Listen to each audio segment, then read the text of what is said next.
What is up, everyone? I haven't gone live in a while, so I had to go live today because today's broadcast is brought to you by Pineapple. Anyway, I have something that I need to ask everybody. This is a very important poll. Are you team pineapple on pizza, or are you team no pineapple on pizza? Comment down below. If you comment no pineapple on pizza, I may have to ban you from broadcast for the rest of my life and yours. So I'm hoping most of us are going to comment team pineapple on pizza. Anyway, welcome to my Instagrammers. I haven't actually gone live on Instagram in a while, so here I am. And I'm live on Facebook as well right now. But what I wanted to kind of go through today is something that I see quite often with business owners, and that's the idea of objection handling. And I see this come up a lot in sales processes. Like I was in the Ford dealership the other day, and they had written on their board how to get through objections, how to move through objections. And all of it kind of looks like sleazy car salesman stuff. No pun intended. I was in the car dealership, and not saying their car dealerships are sleazy, but a lot of the tactics there are old school. And what we need to recognize and realize in the sales process is the modern consumer in today's world wants to be sold without being sold. And so you're probably wondering what that means. Well, what that means is the modern consumer wants to buy, but they don't want someone aggressive attacking them. They don't want someone coming at them and saying, hey, buy this thing today. Hey, buy this thing now. What can I do to get you to buy today? What they want is an experience that makes them feel heard and an experience that makes them feel like someone actually cares about them. I know that's crazy, but a lot of sales in the past was taught about like sticking someone with a knife and twisting it, and if they cry, they buy. And ultimately, that's kind of what happens with objections. A lot of people teach objections in sales as a process to where you wait till the end, and then you wait for the objection to come up. You agree with whatever they say, and then you kind of just try to turn it around for 45 minutes. And in fact, a lot of sales processes teach that the call doesn't even really start till objections. But in my opinion, that's dead wrong. And here's the reason why. The reason why that's wrong is because if we wait to the end of the call to handle the most important part of the call or the sales conversation, if it's in person, then we're missing out on a key aspect of building a relationship with another human being. And if you're anything like me, you're in this game of business and this game of sales to be able to build a relationship with people and to offer something to them that's going to be of value and help them walk away from the experience feeling better than when they walked in. Traditional sales doesn't follow that because they get to the end of the conversation and someone's like, I want to think about it. Then you get attacked and bombarded by the salesman for an hour about why you should not think about it and why you should buy today and blah, blah, blah.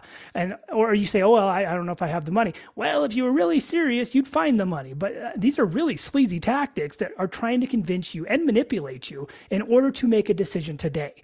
Whereas what we need to do is move all of that to the beginning of the call. We need to move all of that to a phase to where in the beginning of the call, we start talking about that stuff. And I think that's where a lot of people go wrong. They don't talk about the hard stuff in the beginning.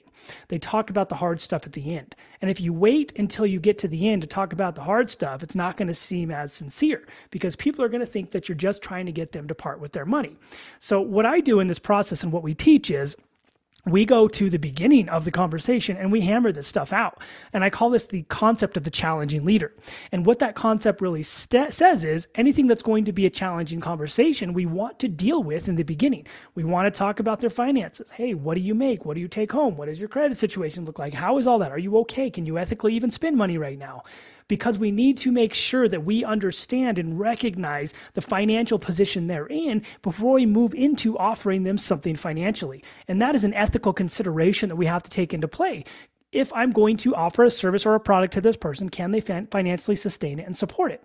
Because, for example, say you're in fitness and someone enrolls and they can't afford the next month. You just probably made them worse off than they were in the first place because they weren't able to continue.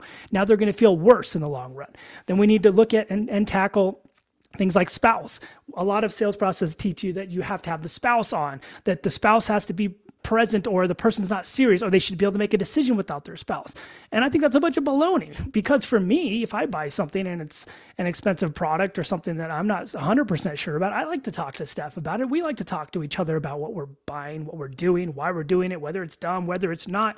And if someone approaches me and tells me that I'm not committed enough to make a decision on my own, that's when I end the conversation. That means it's over. We're not here to talk anymore. You just wrecked everything. And so we need to understand that it's not about the person making a decision without their spouse. spouse. It's about recognizing and making sure that this person is going to be in alignment with their spouse with the decision they're making. Because if someone enrolls a person into a sales conversation or into a sales platform or into a sales program, and they don't get the opportunity to confer with their spouse, well, guess what happens next?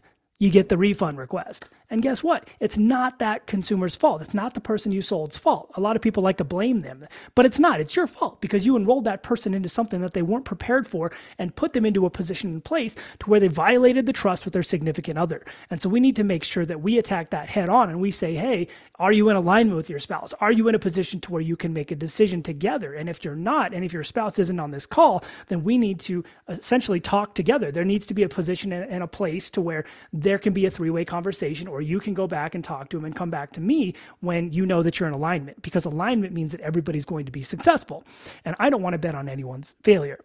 So the big thing behind the art and the concept of the challenging leader is we need to put people into a place to where we don't wait till the end of the conversation. We go in the beginning and we handle all objections. We work through them. We have the hard conversations. And this is why it's called the art of the challenging leader. We need to learn to be leaders who can challenge people with compassion and care and make sure that they're in a position and the right place to be able to enroll in what we're doing. If we want to make an ethical decision as to whether or not this person should be part of our programs. Now, if you're not worried about making ethical decisions, then obviously you just go out there and enroll anybody with 2 legs and who's breathing, and even that's negotiable.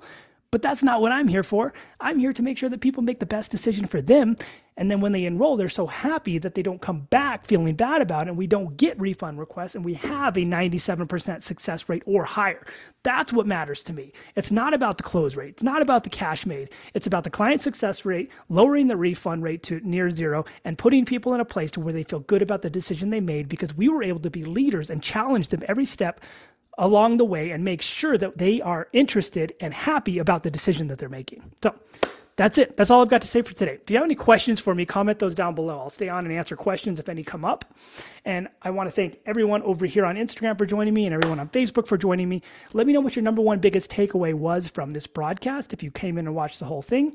And let me know if you have any questions that are outside of what I talked about or any questions in general. I'm here to answer, here to support. And if you want to get my free 9-step framework to sell without manipulation, aggressive tactics, or feeling salesy, you can always just go to 9step.cultureofcare.life. That's 9step.cultureofcare.life.